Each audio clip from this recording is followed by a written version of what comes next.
Hey everyone, welcome back to Letters of Intent. I am Pankaj Raval, managing partner at Carbon Law Group. And I'm Sahil Chaudry, associate attorney at Carbon. We are the firm for risk takers and deal makers. So we're excited for today's episode with Brian Hecht, the founder of the Show and Tell trade show. I first met Brian when we launched Raga and Raga Man. That's my family's brand. I was serving as general counsel and brand director for Raga. And Brian opened the door for us to the Project Trade Show, which introduced us to buyers from the most important boutiques and department stores in the country. That eventually led to this brand, Raga, being carried today in Nordstrom and some of the most high-end specialty stores in the country. That's all thanks to Brian. So that was my introduction to him. I know he's a deal maker. I know he's someone who has launched major brands today. He runs the Show and Tell trade show that showcases major brands like K-Swiss, Gorin Brothers, Ed Hardy. I've seen him as a corporate executive at the Project Trade Show. I've seen him as an entrepreneur. Brian, welcome to the show. Thank you very much. I'm stoked to be here. I appreciate you asking me. So, Brian, I want to kind of start off with your personal journey. How did you find your way into fashion in the first place? Grew up in it. My parents started a clothing brand when I was about 5. Actually, not about 5. I was 5. And so was able to work with them, going to trade shows when I was 13, but working in the warehouse and all that kind of stuff. So I got a little taste of so many different departments, and it was the people that was the most exciting part about the industry. And that's what really drew me to it.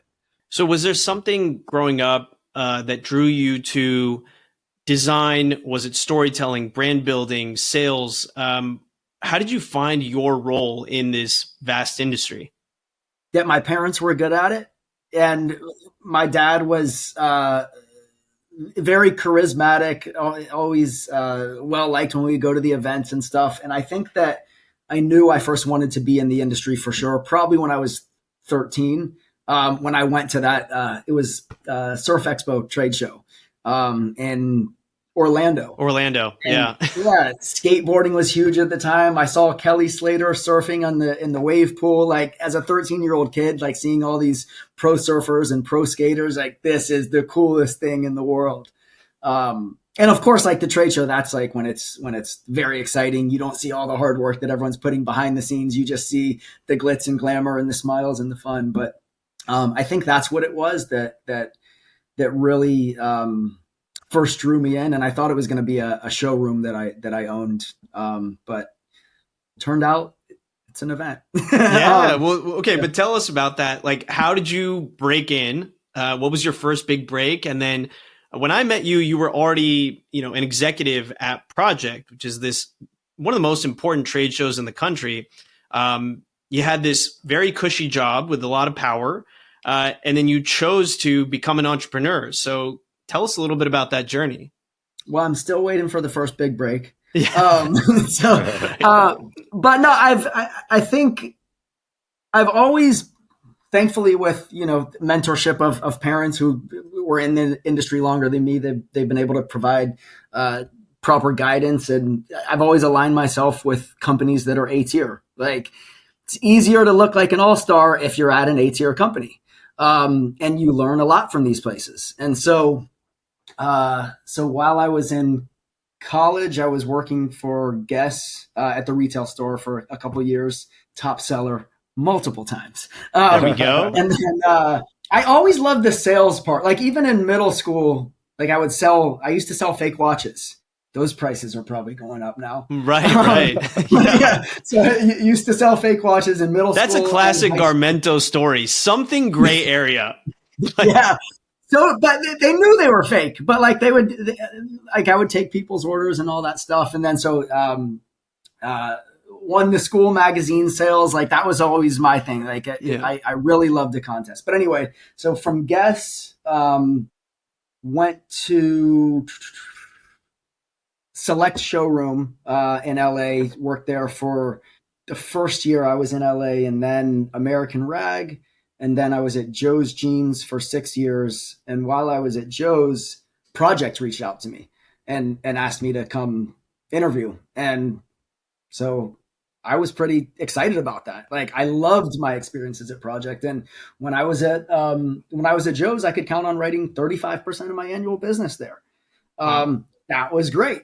And so I really believed in events and the face-to-face, and it was so fun. Like, you can't go to one of these shows and not have fun. And if you do, then you're doing it wrong, I promise. And so from Project, a lot of things in the industry changed during my 8 years as sales director over there. I learned a ton. I was sales director for the Vegas, New York, and Tokyo shows, and just had the opportunity to work with people from all over the world, like brands from every country imaginable, different consulates. That was really interesting too.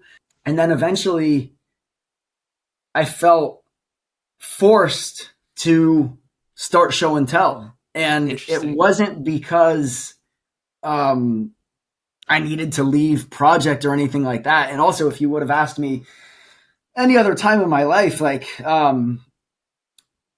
would you ever start a show or what do you think about starting a platform or something like that? I'm like, that's intimidating as hell. No, I would never do that. Like, that sounds like too much responsibility. But eventually, like after 8 years at Project, I learned so much and got to work with so many different departments and launch different things. And so many things became second nature. And all of these relationships just became like just really good friends, where it's like, we're just calling each other up anytime just to talk and text and all that. So when I did my first show at Show and Tell, like, I didn't even make a deck. It was just calling up the homies, like, here's what I know is going to work. And before leaving Project to do it, I definitely talked to a significant amount of people in the industry to make sure that it was the right thing. But I already knew it was going to be the right thing because I was talking to customers every day for 8 years, and they were telling me what they were experiencing and what they need and how their business is changing, and different areas where they could see improvement, and we might be able to provide that. And so after listening for so long, I'm like, all right, looks like no one else is going to do this. So, hey, I'm down.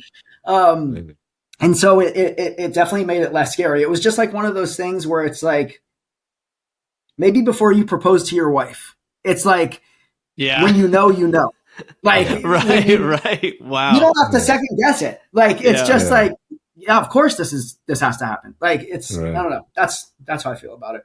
And I don't remember if I even answered your question. I'm sorry. Yeah, no.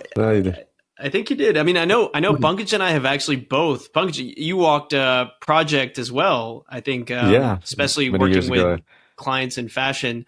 Nice. I don't know what what was kind of, I think Brian's right. I think, like, the trade show is very exciting. There's money, there are deals, there's creativity, there's innovation. There's such high energy. I've actually walked Show and Tell in Chicago, and I can say it's incredible that you've brought that energy to the show, but you've done it in a very artistic way. If you look at your branding, it's so specific for streetwear. And also what you've done is, I went to one of a party that you hosted as well. And I try to go to all of your parties because they're so fun. And there's this combination of, no one else I've seen has done it this way, this well, where it's this combination of, you go to one of your events and you just know there's money there. And you also know there are good people there and there are serious people there. I mean, if you go to one of your events, whether it's Show and Tell or a party you're hosting, you're going to meet the fashion director of Nordstrom. You're going to meet the most important buyers in the Midwest. You're going to meet the most innovative new designers, the emerging brands, and the brands you've seen on White Lotus, or like, you're going to see the cutting edge in fashion and in streetwear. Why do you think people trust you this much in the industry? That was such a great ad. I appreciate that. Wow. Wow, that was such a layup question that I'm just like, I think it's just caring about the people, and it's not about going even though my business is, I have 2 shows a year right now. So I'm basically, everything I'm doing is for this February event and this August event. And of course there's golf tournaments and that we have tied to those and other sponsorship stuff. But like I said to you previously, all these people that I work with, I've worked with a million times. And I think the reason is because it keeps working. Whatever brand they might be at, they know that it's not just going to be selling them a space. Like, we have such a massive offering of things that we can do to provide additional exposure for brands, and retailers too. And our goal is just to, create an atmosphere of ideation, collaboration, friendship, good business. Like, I remember my mom would always ask me, she would always ask me this, like, even when I was doing wholesale, like, what's your pitch? I'm like, what? What's my pitch? First of all, I hate that word. I don't have a pitch. I have no idea what I'm going to say before we start talking. Because there's not a blanket response for every conversation. There's not a blanket response for everyone's business needs. Even though I have a wholesale trade event, people are calling me to help them for a million different reasons. They're utilizing our event for a million different ways. They might just come to our event because there's one retailer that they've been trying to see, and they want to figure out how to get in this retailer's face, in some special different way. And so there's a million different things that we can do in order to help people's business succeed. And so I think that that's how we address every conversation, by really just listening first. Because there's no pitch if you didn't listen. You have to listen to what the issue is and then put together a comprehensive plan to solve or help them hit said goals. I love it. That's a great. I think it's a great soundbite right there. Yeah, exactly. Like our sponsors, like it's been awesome, because we're not there to. We're not just trying to rake in money. When we have these sponsorships and all these parties that you're talking about that you've been to, like, I don't pay for those. The brands pay for those, and they're paying for those because I'm not hiking it up and I'm not taking this margin on the party. That stuff is there to bring people together. When people come to any of our events, it's always made to feel like you're leaving summer camp at the end. We want you to have established really incredible relationships over those 3 days. So we're going to make sure that there is programming the entire time. So like when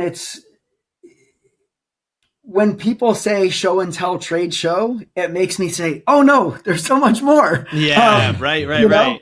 It's like, because there's the golf tournament the day before the show, and that gets all the brands and retailers playing golf together for free because it's sponsored. So many people come to me like, I got to play golf for the very first time. Yeah. And that's really cool. And they got to play with a retailer that they've been trying to sell. I promise you, if you play with a retailer for 9 holes, your chances of getting into said retailer are going to increase. Right. I'm not saying it's happening, but your chances will increase, and everything is little points. And then there's the golf awards and welcome party that night. That's another way to bring people together. And then the show starts the next day after these people have already hung out twice together, sometimes 3 times because they were at setup.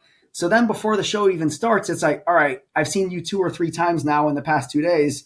We're going to do the head nod. We're going to say hello. Hey, day 2 of the show, we're going to have another conversation. Like, so all of that stuff just kind of adds up. And I think that brands, and well, more so the people, I think that the people have realized, like, that's what we're all about. We are here for their business, because if they have a crappy show, then they're telling more people that they had a crappy show than people that they had a good show, so.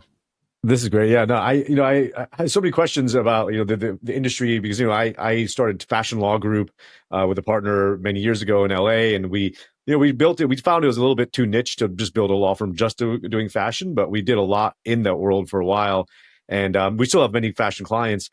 And I always wondered, like, just zooming out for a lot of the listeners, maybe who are not in the fashion world.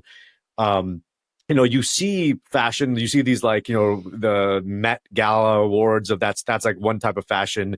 You have street fair, a different type of streetwear, a different type of fashion. But like, what does it mean to be like to be a fashion brand? Like how does a fashion brand become successful? How do they grow into a Versace, Gucci, or into or even maybe smaller ones, Off-White, whatever it might be?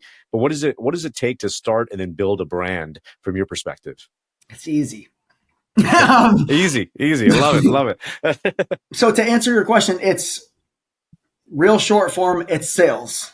Mm-hmm. And the reason that I say it like that is because everybody thinks Amiri sells itself. Everybody thinks Rude sells itself. Everybody thinks Burberry sells itself. No, it doesn't. I've worked for $100 million companies doing wholesale before. And those $100 million companies that I was doing wholesale for, I had 14 counterparts doing the exact same thing I was doing for said company. We were calling all day. It's dial for dollars. I can't stress it enough. You need somebody on sales all the time. Everything gets easier once the sales come in. And so many people, I know so many incredible designers that their product I'm absolutely obsessed with. And I'm like, how is this not in a store? Like, how is this not in a store? And then I've seen some of them at shows before. I'm like, I see you don't know how to sell this, or you're too scared, or you're too cool, or whatever it may be. And so I think that it's a 24/7 job. There's the job is never done when you have a brand. And also in the beginning, like Sahil can tell you this firsthand, he has worn every single hat in his company. I do that at show and tell too. I do have some amazing people that help me out, but it's if you aren't able to wear every single hat, it's going to be tough. But sorry to draw it back. I think sales is unbelievably important, but in order to be like those brands that you mentioned, everything is firing on all cylinders. Yeah, right. You have the marketing budget. Like those guys they're spending ungodly amounts on fashion shows each year, and you're seeing their product in stores and you're like, all right, that's $750 for some shorts. Who buys this? Yeah. And it's an interesting thing. People will buy it once they've seen the marketing or once they've seen their favorite celebrities in it. But it's a matter of understanding the shipping and your calendar and your production and your, in order to get to be those guys, it's just a ton of work and building up a great team and surrounding yourself with incredibly strong people in every single way. And that's not a realistic thing for young brands. Because they can't afford those people. But I think that for young brands, it's just a matter of working with people that you can trust, working with people that have your back. A lot of times I don't even care how much experience they have. It's just, is this person a good person and can you trust them to do their best at the job? And I think that'll at least set you down the right path.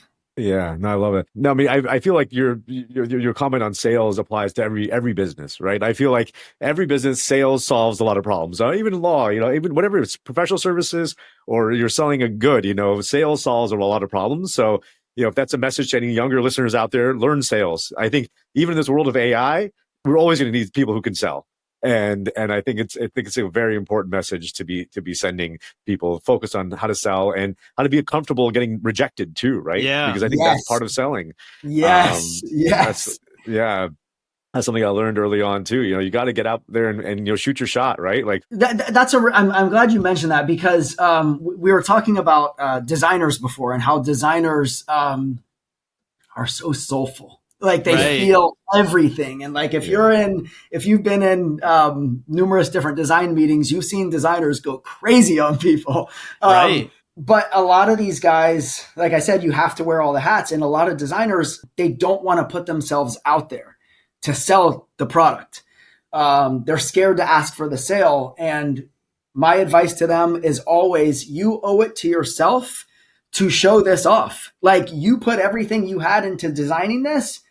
No one else is going to do it for you. Like, you have to have your own back and make sure that you're going to get ROI on it. Show it to as many people as you possibly can and do it with confidence, because that's that shit. You made it. Like, it's, so early on, you're not going to be able to afford the top salespeople that have every connection. So you got to do it yourself. Put yourself out there. You got to be it. You got to be one. Yeah, exactly. Have the confidence.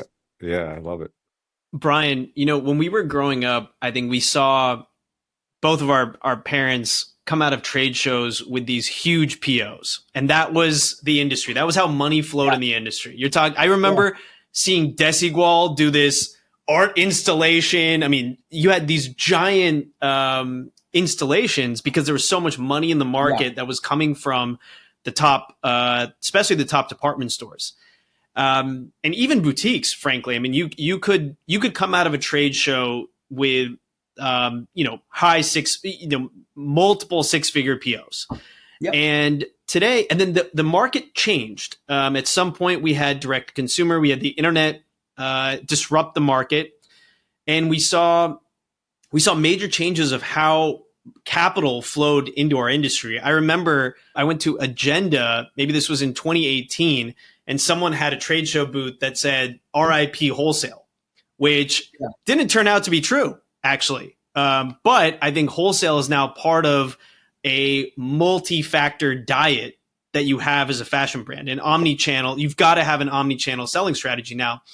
Right after the pandemic, actually, even right before the pandemic, you saw a lot of tech companies get into fashion. You have Revolve, you have Fashion Nova, where you see this blending of tech, e-commerce, and fashion that just exploded. And I think the companies that really have thrived in the last few years were the ones that were able to adapt to technology as a marketing platform, speaking of how important sales are. And then that did pull away from wholesale for a while. And then I noticed when Facebook ads got really expensive and it became really difficult to sell online through Facebook and Instagram, and the market got very saturated. You had an explosion of these independent brands online.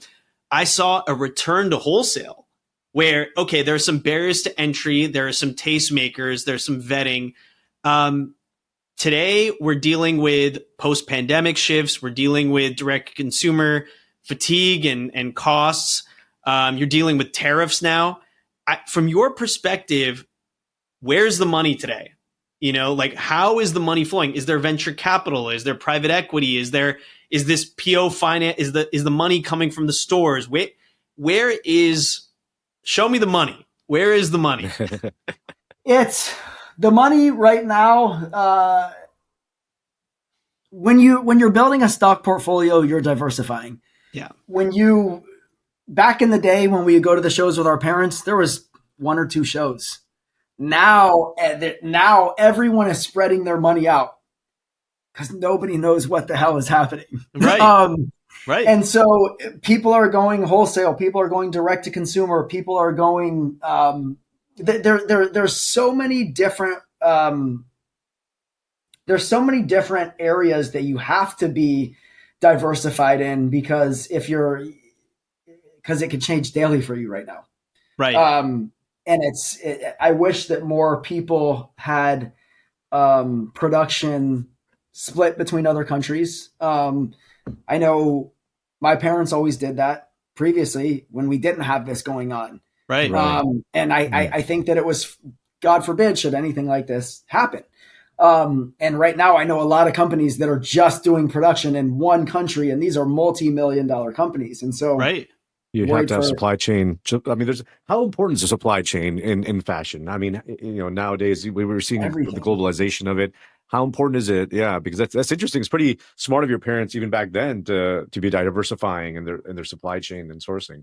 Well, now you asked me a question after I just told you sales was the most important. Yeah, that's right. That's right. So, well, without the supply chain, welcome to the fashion industry. But I was really excited to see one of your recent episodes where you were telling people where other countries where they can go for production. Right. And that was so exciting to hear because that's not things that a lot of the media companies that the guys I work with are following. Like they're not hearing about this kind of stuff. And so I thought that was really cool.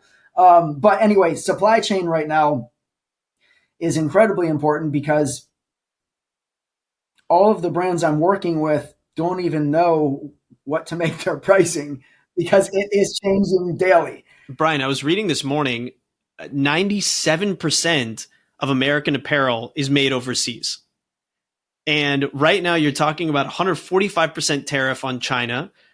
We have a 90-day pause, but there's a 46% proposed tariff on Vietnam. I thought it went up in China yesterday.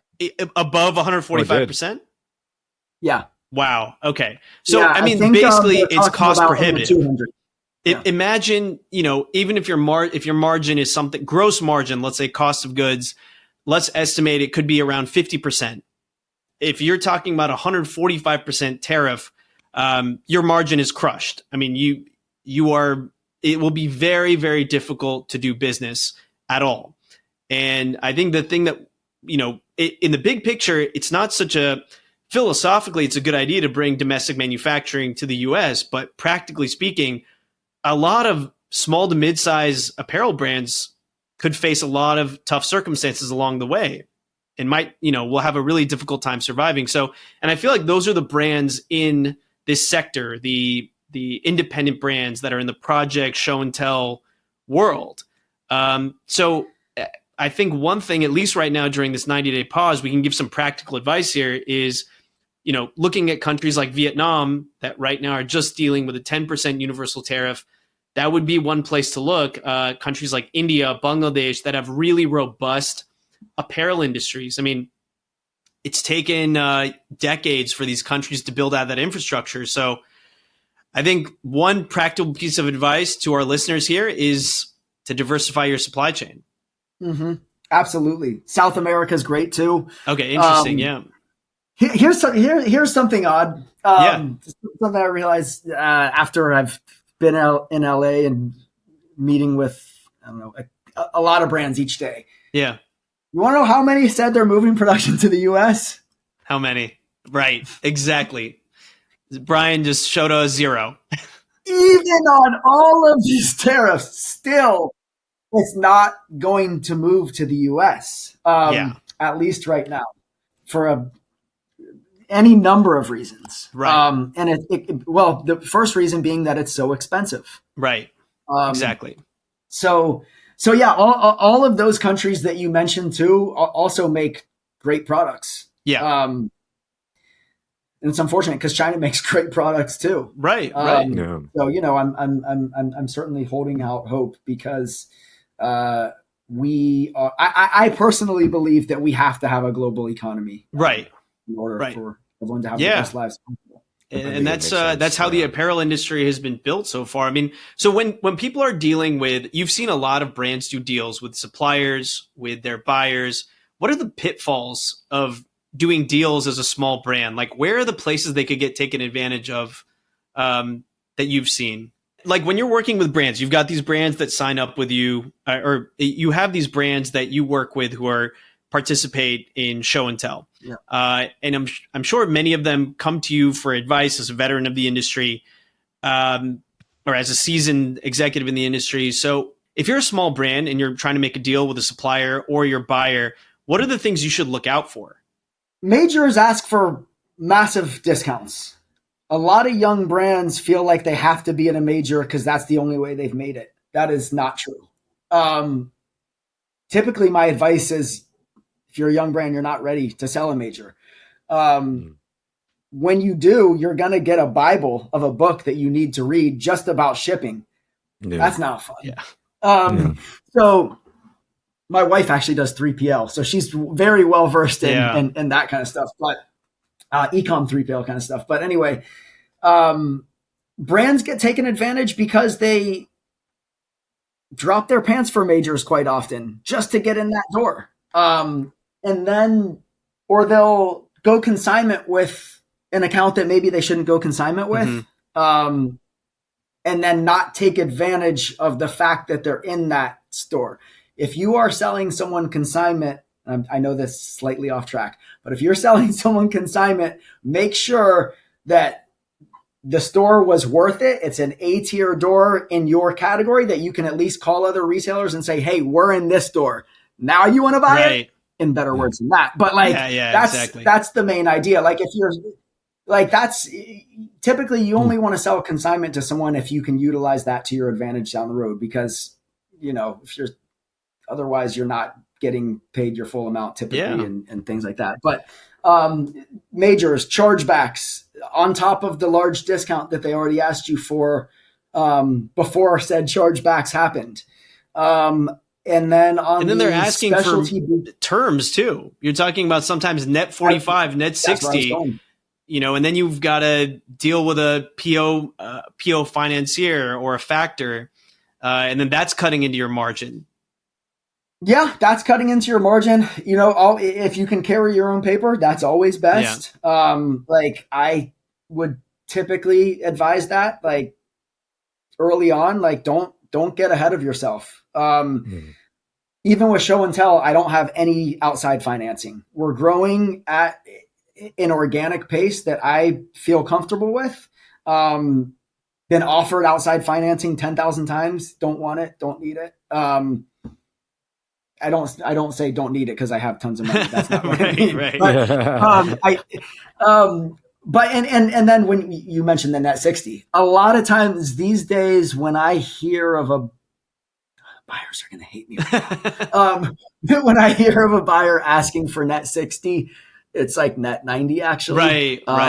Or net never. And that's a difficult thing. But also, like, if you're working with a factor, make sure you've spoken with all of the other factors and make sure you're getting the best rates. It's just like when you get a credit card. Actually, I know people, a lot of times people get a credit card, they don't even ask the rates. Yeah. Like exactly. It's crazy. And the credit card company will hide it from you until the day they die. And then you ask them for it on the phone and they're like, oh, what? Oh, all right, let me transfer you over. I'll get you. It's like, okay.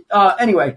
So yeah, it's brands getting taken advantage of because sometimes they just feel like they have to be in said door no matter what. And that costs them a lot sometimes.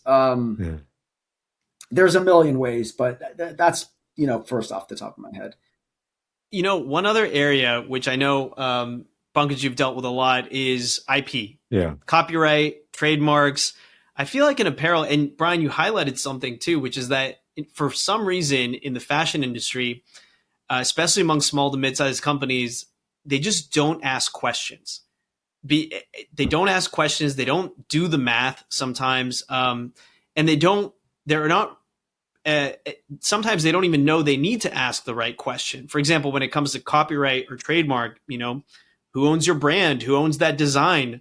Did that factory just take someone else's print and give it to you, and now you're going to be on the hook for a lawsuit? You know, like that kind of stuff can happen. So I think what we've seen is that law is kind of noticeably absent in these deals. And that's probably because these are small companies and who don't want to spend money on lawyers. But are there some areas where you feel like, okay, we definitely need as an industry to add some legal architecture here, whether it's agreements or, you know, your formation documents or IP, you know, do you feel like there's some room where we need some more legal education? I thought we're getting away from regulation.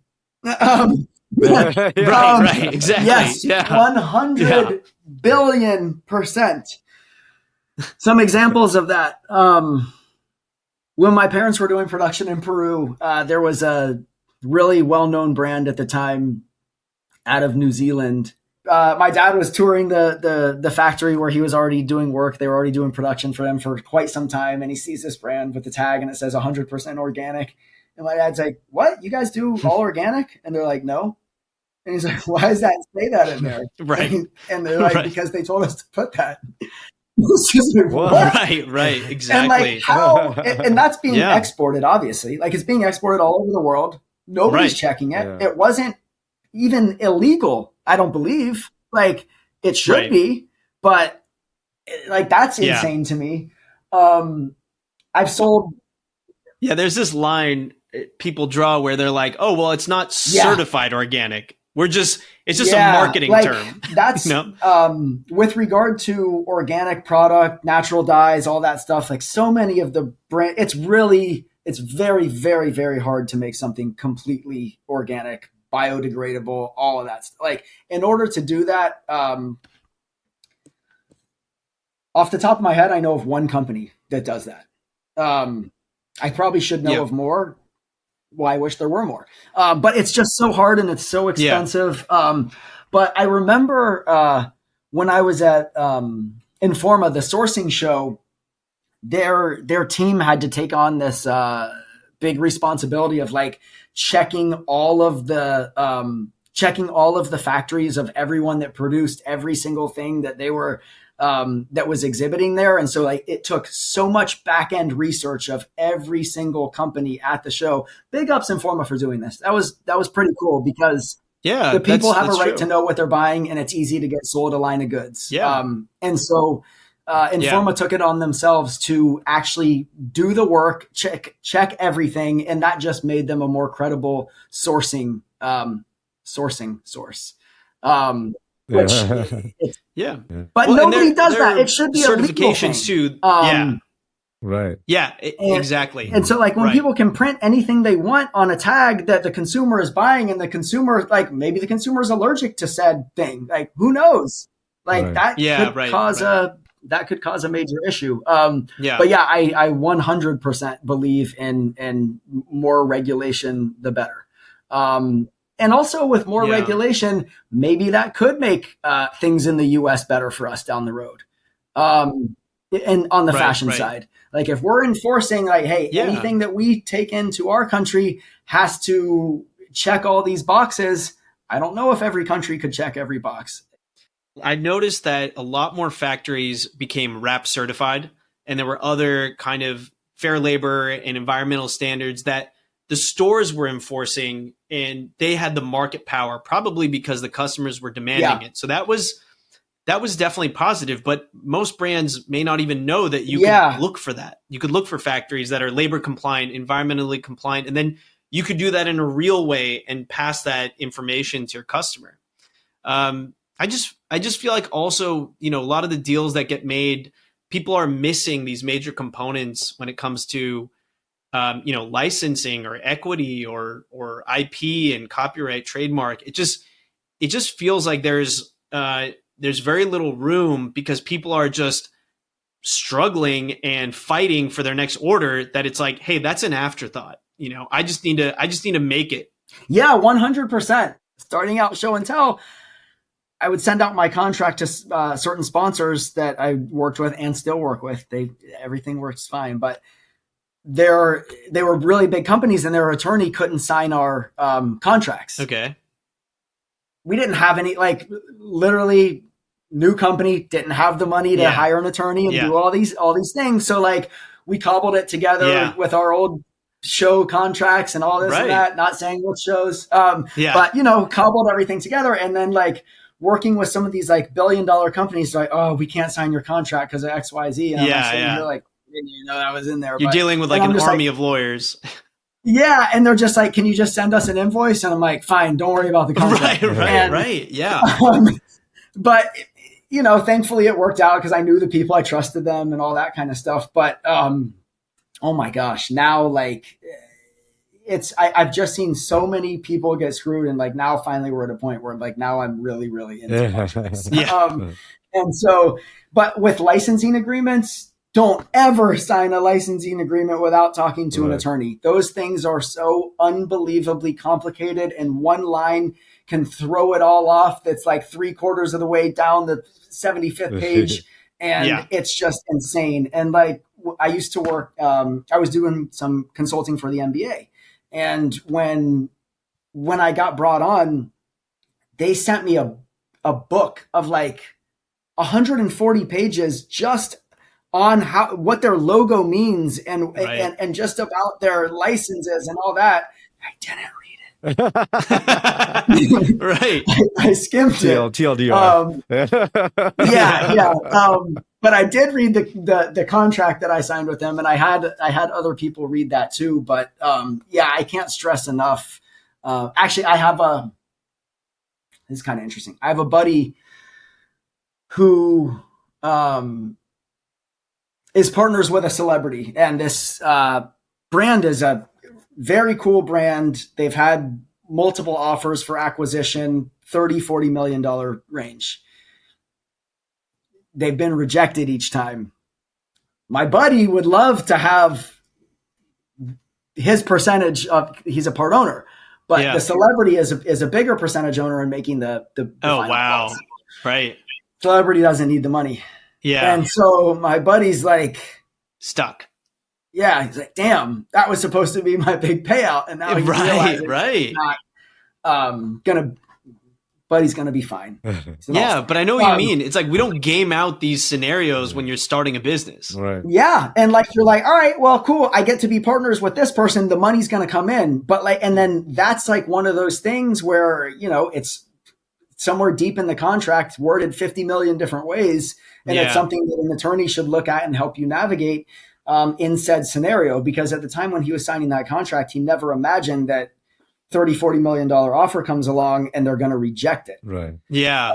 So there needs to be something there where he knows he's going to be okay if the company weren't to sell. Yeah. How would you know to ask those questions if you've never been through that? Like all the time I'll go through things and I'll talk to, you know, mentor parents, whatever it may be. And, thankfully, we have great networks of people that can help guide us. Don't ever be afraid to ask questions. Yeah. Like, utilize your network always. Yeah. But like, I'll go to them and they're like, well, didn't you ask this? And I'm like, damn, what a dumb, easy question that I should have thought of. And the answer is no, of course I didn't ask that because I didn't even know to ask through it. I'd never been through this before. And so when it comes to licensing and IP, a strong amount of the cool brands that I know of that get these really cool licenses these days, it's their first time entertaining the idea of a licensing agreement. And they'll call me asking questions just because like they might think that I know more than anyone else about it. And maybe I do know more than anyone else they know because they just don't know that many people in the industry. And I'm sitting there like, man, I don't know. Like, I'm not an attorney. And so, you know, I'll make some recommendations and things like that. Brian, you told me once you can be cool or you can be rich, but you can't be both. Is that still true? So funny. There were so many guys that I would have on my aspirational hit list that I wanted to work with. And now after being in the industry, and I viewed them as the coolest guys in the world, and they just didn't want to talk to me for the longest time, multiple years. And now that I've been in the business so long and developed friendships, now I finally have been able to convince a lot of these guys like, hey, being events is cool because you make some money. Yeah, that's right. Like I previously said, I would book 35% of my annual business at a show. Like to be able to count on booking 35% of your annual business, that is a luxury. Yeah. Yes. It's really tough to be able to say things like that these days to collect that much from one avenue. But it's when you're too cool for school and you're not being nice and you're not welcoming people and inviting people to take a look at what you're doing and putting yourself out there, that money's not going to come. Right. So it's like, enjoy what you're doing, call people up, go out for lunch and just don't be too cool. Yeah. Don't be too cool. It's cool to make money. Yeah. That's what's cool. Exactly. And life gets a lot easier. I love that. And then you don't have to be that cool person that doesn't want to talk to anybody and just thinks that everyone's going to come look at your product because it's so cool. Yeah. Right. I mean, it's so true. I think you got to risk being uncool and, putting your, maybe people thinking you are weird or whatever it might be, because those are the people that actually get ahead. Those are the people that are actually able to open doors, because you got to knock, right? You got to try, you got to get rejected. And sometimes that's not cool, but those are the people that actually win at the end of the day and get the furthest, I think. So I think that's a great piece of advice to anyone listening, is especially new entrepreneurs, people starting businesses, is don't try to be cool. do things that actually will move things forward for you, and keep pushing, because that's the only way I think you're going to be able to be successful. Yeah. Yeah, and on the note of rejection too, if you're a brand, like, just because you get rejected one time by the buyer, you still have 3 more seasons that year. So you better be reaching out at least 2 to 3 more times per season the rest of that year. Right. So they rejected you once. Don't worry, you can still get rejected by them 6 more times that year. And then you might sell to them the next year or the next year or the next year. But a lot of times the retailer wants to see that you're going to be around. They want to see that you have been around. They want to see, they're like, all right, this person's been hitting me up for 3 years.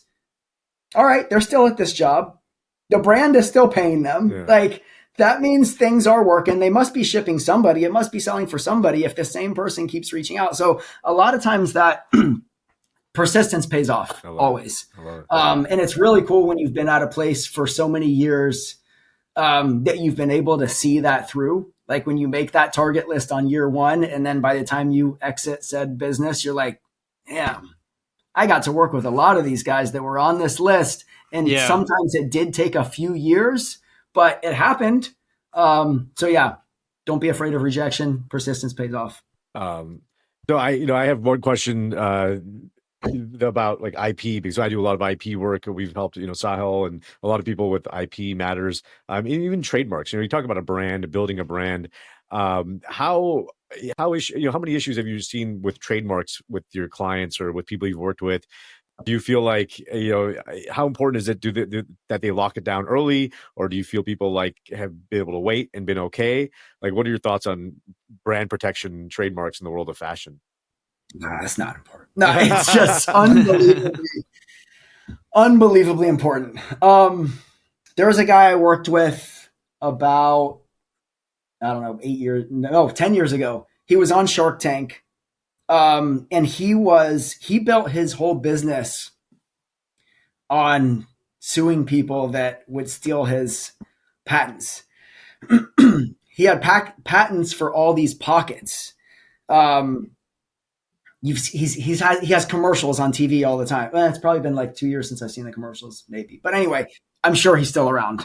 Very smart dude, but not the way that I would want to conduct business per se. Right.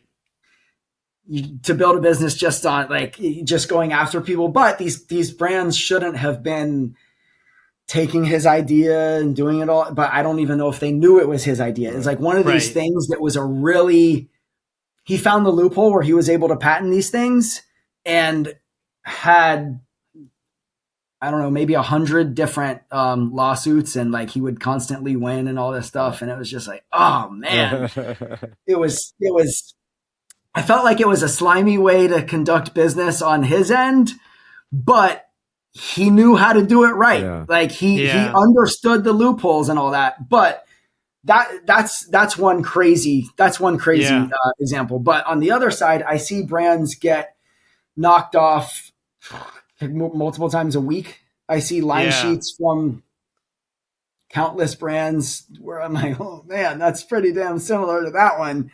I can't share it with the guys. And like I'll have brands that'll say, don't put me anywhere near them. We're in a lawsuit with them, or, oh, they knocked us off, or, oh, that's literally our design right there that we're releasing in the same season. And they saw it, blah, blah, blah. People will be asked to move immediately.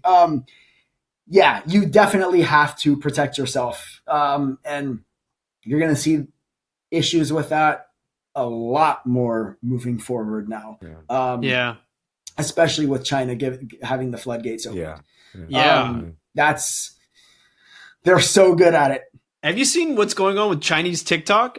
All the factories are exposing which designer brands are having most of the handbags produced in the factory before they get repackaged in Europe. No way. So that they can maintain their, So, speaking of trademark, it's very interesting what's about to happen, because China has been considered this, solely manufacturing hub for a long time. And India was too, but I think India is gaining a lot more design cachet.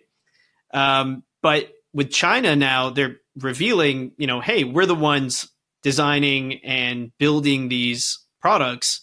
And that's going to affect the value of that intellectual property too. All of a sudden, if they're going to flood the internet with this information that your Gucci Hermes bag or product is actually is actually worth a lot less, or the cost is a lot less than what you're paying, yeah, it's gonna affect the market. And you're talking about you probably are talking a lot about IP or patents that have gone into the bags that have been designed in many instances outside of China. Maybe some have been designed in China, but the internet is now this wild west of IP, and this industry too is full of it's a knockoff based industry. Yeah. Zara has built a multi-billion-dollar public company off of knockoffs. Right. People are, so it's really hard to know what you're allowed to do and what you're not allowed to do. That's what I was going to say. For apparel brands in the fashion industry, they're not going to, like, a lot of times they don't know the ways they can protect themselves or what they should protect. And I so highly recommend that they talk to somebody like you guys so you can tell them, like, it's our job. Yeah. Yeah. All right. Here's what you can do. Here's what you can't do. But when you go to, a lot of times when you're at an event, you got to pick the lesser of two evils, because you're literally at the event with all these companies that have the capabilities to knock you off. A lot of times you're at the event with designers from other companies or sourcing people and things like that. And a lot of times you typically want, if someone's taking a picture of your space from far away, don't let that happen. Yeah. Good. Like, so many people just don't know how they can protect themselves, what should be protected. A lot of times you'll sell to a retailer and the retailer realizes that you guys have great selling for a while, and then said retailer will knock you off. Right. And undercut you. And there's some that are notorious for that people still want to work with, and they feel like they have to be in there. And I'm not saying that they should or shouldn't, but it's just, it's just risks. But without knowing what you can and cannot protect, you will get taken advantage of. I see it with small brands all the time that are doing such cool shit. And then you just see Zara do it. Yeah. Zara do it the next season or whatever. Like, these guys move quick. They move so fast. And yeah, it's certainly worth just knowing, worth just knowing what you can do. We want to close with some words of advice from you. You've seen the industry from many different angles, from the brand perspective, as someone who's an entrepreneur, running a trade show, seeing the industry and where it's going. What's your best piece of advice for a fashion founder who's getting ready to apply to show and tell? Preparation is unbelievably important. Do your due diligence. Wait, we have 2 more hours, right? I'm just kidding. Yeah, exactly. Right. Here. We need a part 2. Yeah, exactly. Yeah, I think be prepared to listen once you get there. Listen to what the retailers are telling you. Maybe they're telling you something that makes sense. Maybe they're telling you something that they need from you. Maybe they're giving you messaging that you're realizing, maybe this isn't the right partner for me. And I think a lot of times it's just going to be listen, reach out to brands who have done the show before. Ask them how they achieve success. Ask them what keeps them coming back. How can I do X in order to keep getting ROI? Once you are on board for any event, all you need to be thinking about is, all right, how can I get ROI at said event? And it's not going to be just showing up and smiling, because I promise you there are snipers on that show floor that are so damn good at sales and at this business, and they will take that buyer for an hour or 2 hours, and because the buyer didn't even know you existed, you didn't reach out to the buyer 5 times before the show. Interesting. It's one thing that we do that a lot of shows cannot do is we provide contacts, our registration list to everybody.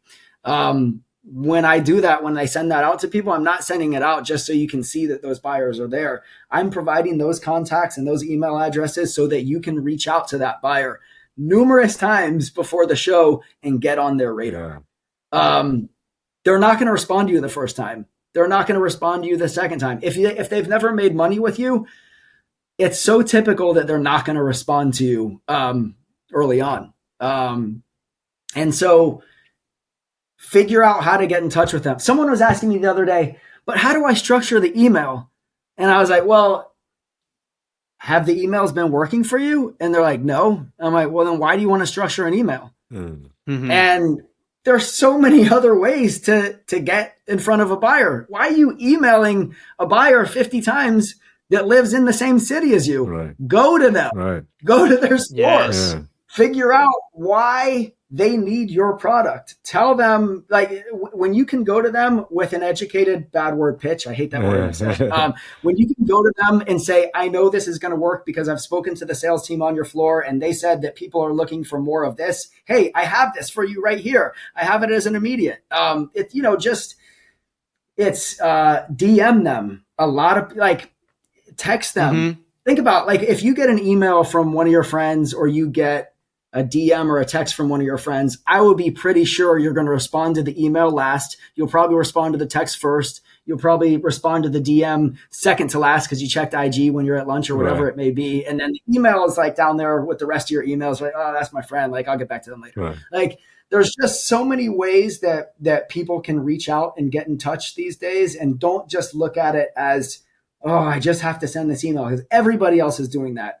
When I used to work at American Rag, there was a local showroom that would come in and they brought gift baskets for the buyer, and they ran in the store and they hid them in their office, and I was like, that's smart, that's very cool.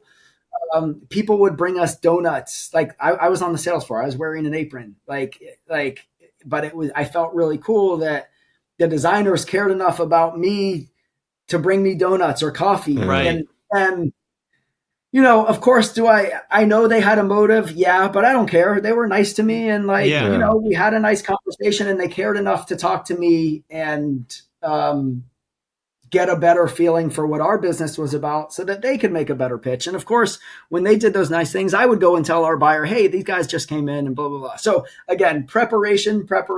It's being able to be rejected on every single DM, LinkedIn, snail mail, in person, all of those things. But just put yourself out there. Amazing. I love it. Yeah. So true. I think this goes with, I'm thinking about, we work a lot of startups and you're trying to raise money. Same thing, whether it's a buyer or investor or advisor, you got to be persistent, right? And you got to kind of chase them and go after them, or a job, right? Whoever it might be that you're trying to get in front of, email, don't just rest there. You really got to chase them for where they are and be persistent, and I do believe squeaky wheel gets the grease in life, Yes. 100. Sometimes it's unfortunate because sometimes the squeaky wheel can be such a pain in the ass and so annoying, but they are going to get that grease. That's anything you like to plug or and how do people find you if they want to learn more about what you do, maybe apply to show and tell, how do people find you, and anything you like to plug, anything coming up? Yeah. Our next event is show and tell in August 4th and 5th. And we will have our second annual golf tournament on August 3rd. Okay. We released our preview issue of the magazine this past February, and we have our first issue of the show and tell magazine coming out this August at the show. It's not about the show. It's about the culture. But we are at show and tell events. It's underscores, show _and_tell _events. That's the IG. Email is Brian, BRIAN @showandtellevent.com. All right. So there's the S on the IG. There is not the S on the email. Sometimes things are taken. And if he doesn't get back to you on email, he told you what else you need to do. So if he doesn't, exactly, bring him donuts. Yeah, don't be too cool.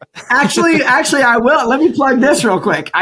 We don't need any donuts. We have the best food of any event in the entire country. Okay. We work with an incredible chef named Juan Kim. He one chopped. Oh, wow. He makes smoked duck, lobster rolls, Oh, wow. A5 Wagyu. That is what people at Show and Tell eat. All right. I'm sold right there. Yeah. So come get you some. I don't even have anything to sell there. I was going to come for the food. Yeah, no, it's whatever reason brings you in, just come. Yeah. That's awesome. That's awesome. Well, oh, and by the way, our website is www.showandtellevent.com. Show and Tell. So www.showandtellevent.com. Yes. Got it. All right.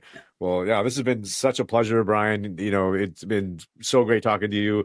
Everything Sahil said about you is true and more. You are really, a wealth of knowledge, and it's incredible to see what you've built over these years, and your deep knowledge of the fashion industry and your willingness to give back too is really, really, really incredible. So, we really, really thank you for being on the podcast.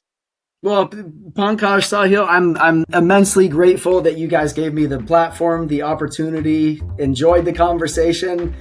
These are the conversations I love to have. Sahil knows that, but yes, no, I'm grateful that you guys thought of me to invite me on. So thank you.